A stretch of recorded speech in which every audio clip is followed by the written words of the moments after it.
কবিতার প্রতি অন্যরকম ভালো লাগা থেকেই মূলত আবৃত্তি ক্লাবে আসা। সারাদিন গুনগুন করে কবিতা আওড়াই।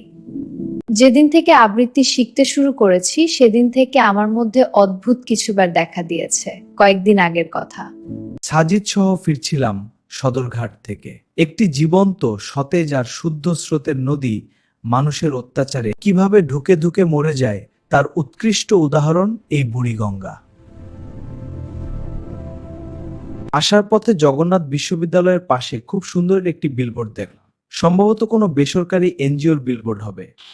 সাধারণত কোম্পানি আর কর্পোরেট প্রতিষ্ঠানগুলোর বিলবোর্ড হয় বলে জানতাম, কিন্তু এরকম এনজিওরও বিলবোর্ড থাকে সেটি আমি ওই দিনই জানতে পারলাম।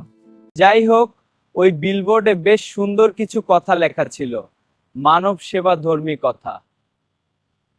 কথাগুলোতে চোখ পড়ে যাওয়ায় আমি থমকে দাঁড়িয়ে সেগুলোর ওপর চোখ বুলাতে লাগলাম। এভাবে বেশ কিছুক্ষণ কেটে গেল, আমি ওদিকে তাকিয়েই আছি। বিলবোর্ডের দিকে তাকিয়ে আমাকে এরকম হা হয়ে থাকতে দেখে সাজিদ বলল, ওটি কবিতা নয়, বিলবোর্ড। এত মনোযোগ দিয়ে পড়ার কিছু নেই। এত মনোযোগ দিয়ে পড়ার কিছু নেই। ওর কথা শুনে আমার সংবিত ফিরল। খেয়াল করলাম সে আমার দিকে বেশ বিরক্ত চেহারা নিয়ে তাকিয়ে আছে। মানুষ তো বায়োস্কোপের মধ্যেও এভাবে চোখ ডুবিয়ে দেয় না, তুই বিলবোর্ডে যেভাবে ডুব দিয়েছিস। আমার এই হয়েছে এক সমস্যা, সবখানে আমি আজকাল সাহিত্য খুঁজে বেড়াই।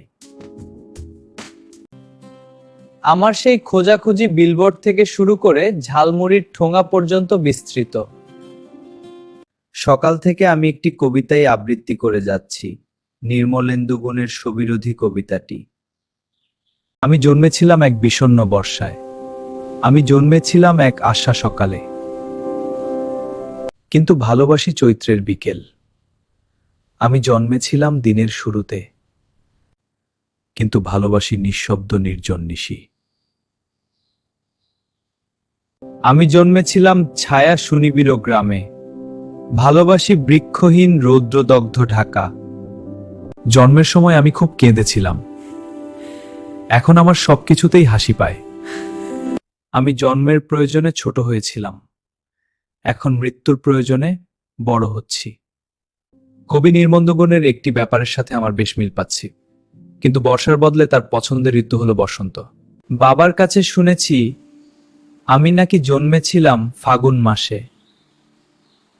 ফাগুনের আগুন লাগা সময়ে যখন গাছগুলো কৃষ্ণচূড়া ফুলে রক্তাক্ত লাল হয়ে ওঠে, ঠিক ওই সময়টাতেই নাকি আমার জন্ম।